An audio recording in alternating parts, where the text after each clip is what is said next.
first candidate lives near the bright lights of New York City. Jersey City, New Jersey.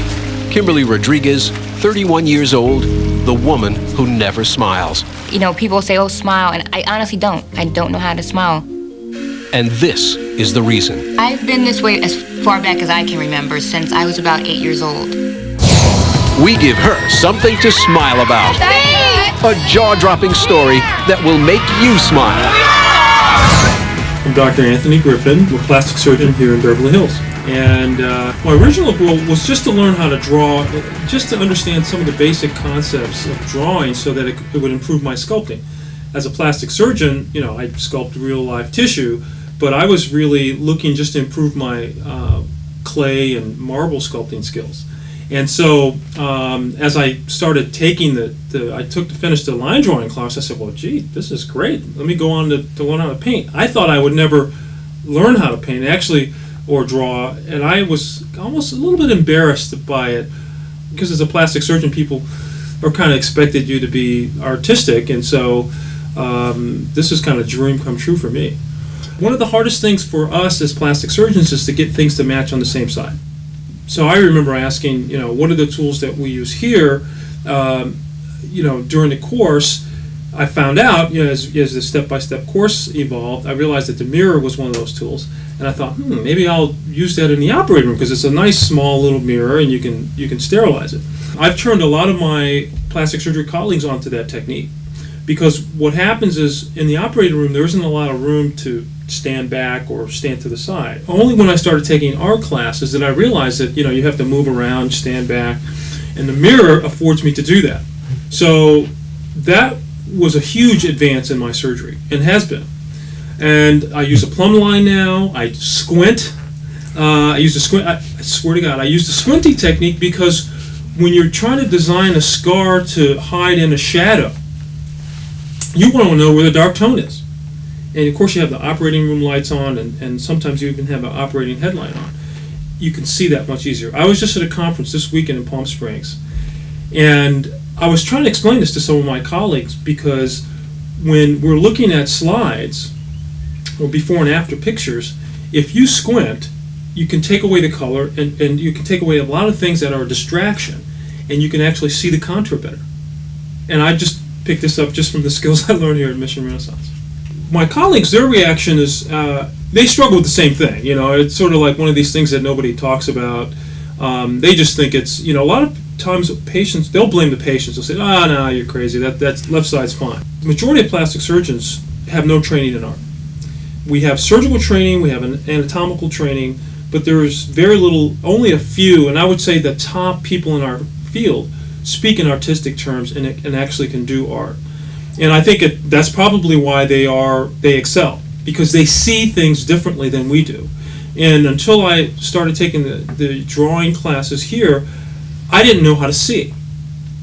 I didn't know how to perceive things. I didn't know how to represent what I was seeing. And the biggest benefit has just been the skills of learning how to see. And I've been communicating that to my colleagues, and they're excited. And in fact, I had a big body lift, like a tummy tuck type lift, a person who lost, like, you know, 150 pounds, and another surgeon was helping me, and I pulled out the mirror, and he goes, wow, what is that? I said, dude, this is what we can use. So we're going to have to walk around this lady all day, and we can see exactly where. And I basically demonstrate to most of the surgeons that I operate with if they assist me. If they haven't seen it, they're really not sure, because they're uncomfortable talking about art, because they say, well, gee, I don't know how to draw, and so you're talking in these terms, and so they don't understand.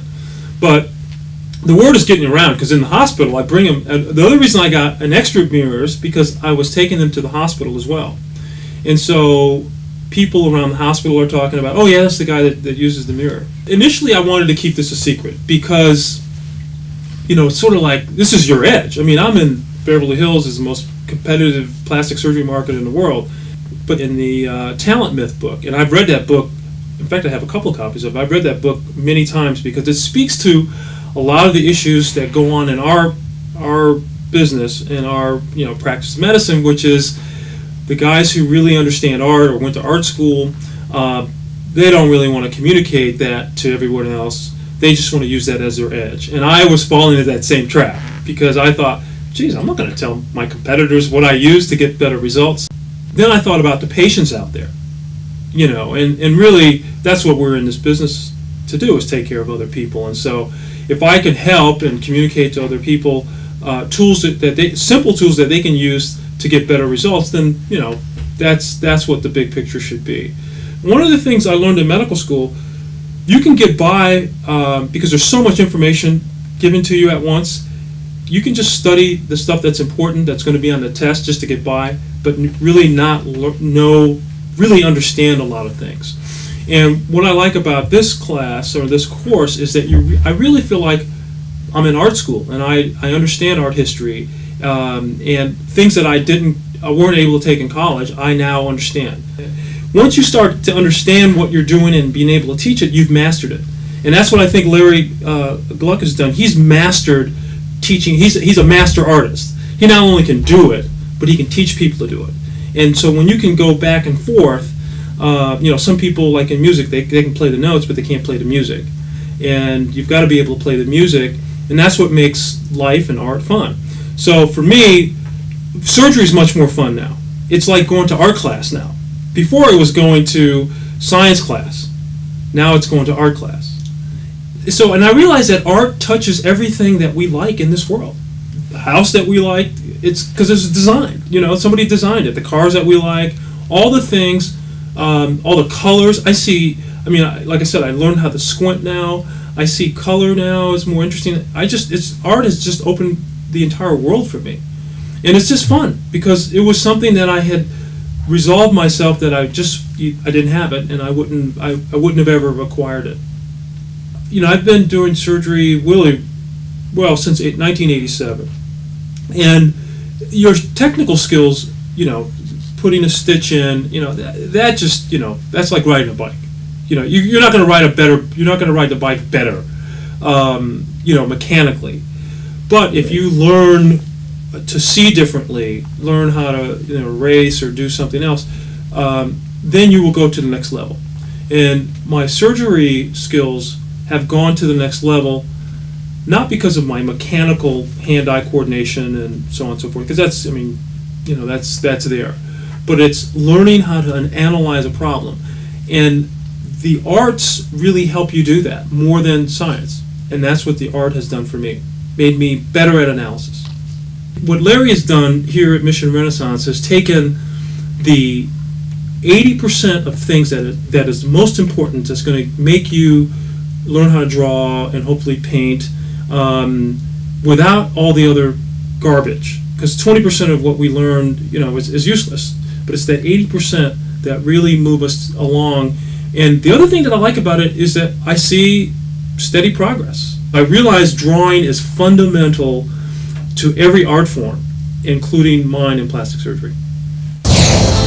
8 weeks ago, Kim was the lady who never smiled. That's changed. And I don't care if people think I'm crazy, but I'm going to smile all the time. Till my jaws hurt, till my cheeks hurt, I don't care. And there's nothing like Times Square to bring a smile to a city girl who's come back home. This is just unbelievable. They said my smile would light up Times Square, and you know what? They're right. You know, we just all have this anticipation, so without further ado, I'd like to introduce to you my daughter, Kimberly.